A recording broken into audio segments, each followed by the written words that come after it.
Chapter 3: The Garden of Teeth. To reach engineering transit, we had to cross the central crew decks.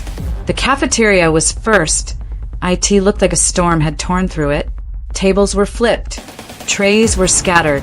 The serving counter was smeared with a thick stripe of blood that led to a vent opening, wide enough for a person to crawl through. I kept thinking about the message. Don't let them hear you breathe. We moved quietly, stepping around bodies we couldn't afford to stop and mourn. A hand stuck out from under a table.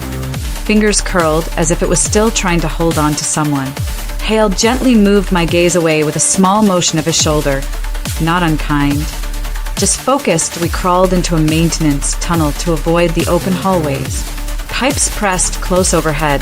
Condensation dripped onto my face. The air tasted like rust and old heat. Halfway through, we saw scratch marks in the metal, fresh and wet. Something scraped ahead just once. Then, silenced, we reached hydroponics. The garden bay should have been bright, full of clean water and living green. Instead, the plants hung dead and slimy from their racks. Mist filled the air. Grow lights flickered and sparked, throwing broken shadows. Hale lifted a shotgun he'd taken from a fallen Marine. I held a flare, thumb ready, eyes reflected back at us from between the racks.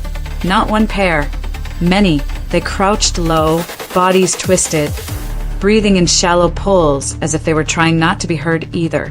One moved its head slightly, like a dog hearing a distant whistle. I lit the flare. Red light flooded the bay. The infected flinched, and for one heartbeat we had advantage. Then they came anyway. They didn't charge in a straight line. They spread out. Two rushed Hale, forcing him to fire. Another tried to circle behind me. Crawling under a plant shelf like it had practiced the move, I swung the flare like a club, burning its face. The smell was awful, like hair and meat. It shrieked, and the sound triggered others. Suddenly, the bay was full of noise and motion. Hale grabbed a heavy wrench from a tool cart and smashed a creature's knee sideways. It fell, but another leaped onto his back, clawing at his neck.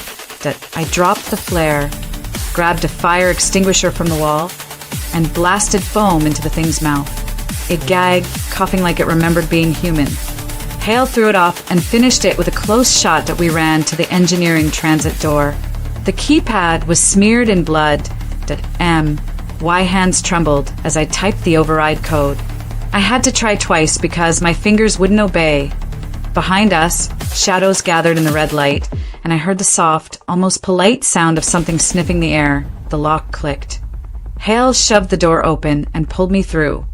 The door slammed shut just as something hit it from the other side hard enough to ring the metal like a bell.